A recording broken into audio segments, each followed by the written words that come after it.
New सोच बिहार में आपका स्वागत है। आप चैनल पर ना है तो सब्सक्राइब करना ना भूले। इस ब्रेकिंग न्यूज में आपको भोजपुरी अश्लीलता के बारे में जानकारी देंगे, तो बने रहिए पूरे वीडियो में।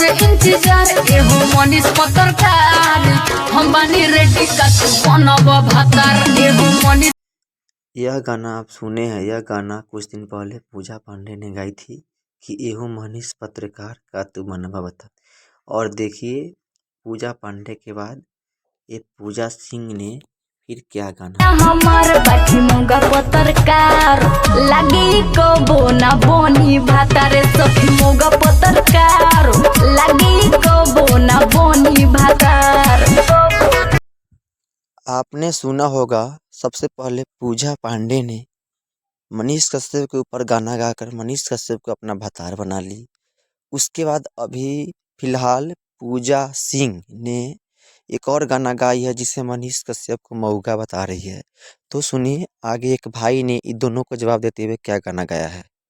दूगो माल हो सजे पशु पे खती बाड़ी सब बेहाल हो। अरे मनीष भैया दोनों के नाम पूजा हो। मनीष भैया ताहा दूगो माल हो सजे पशु पे खती बाड़ी सब बेहाल हो। एगो तो कहतिया मौका पत्रकार, एगो तो कहतिया मौका पत्रकार मानवतिया हमार दोनों के पारा पारी लो लगातार। भैया मनीष पत्रकार दोनों के पारा पारी लो लगातार। अरे इस भाई ने अब दोनों पूजा पांडे को मनीष कश्यप का माल बताते हुए गाना गा रहे। यह विवाद पता नहीं कब तक चलेगा।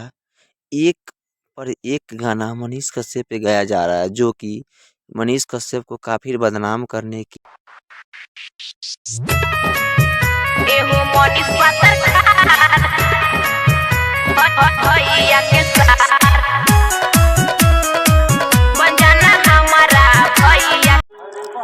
देखिए फिर इस लड़की ने क्या गा दी कि एहो मनीष पत्रकार का तू बनवा हमारा भैया के सार। इस लड़की को थोड़ा भी शर्म होना चाहिए। इसका भैया सुनेंगे तो क्या बोलेंगे। थोड़ा भी शर्म होना चाहिए कि क्या गाना चाहिए और क्या गाना नहीं गाना चाहिए। तो सुनिए फिर आगे क्या बोल रही है इस लड़की ने।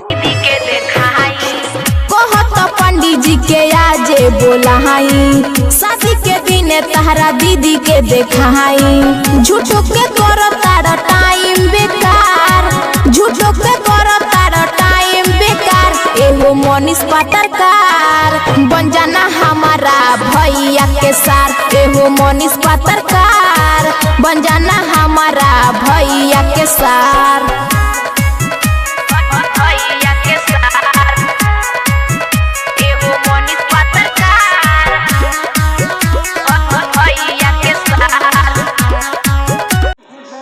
इस गाना में मनीष कश्यप को बहन को भी लाया गया है।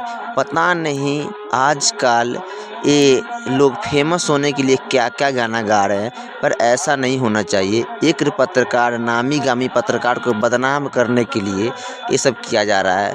तो ये गाना आगे सुनिए। सच हम कहतानी शादी के बाद तारा दीदी के रखिए बना के रानी।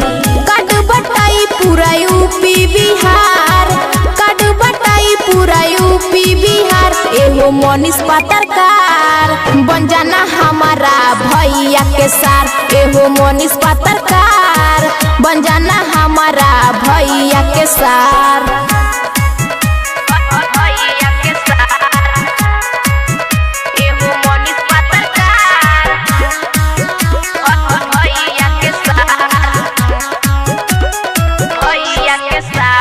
घरे बारात लेके चली आई सनयाज हो। शादी के सब कुछ करो तैयारी कहे नूरालम राज हो।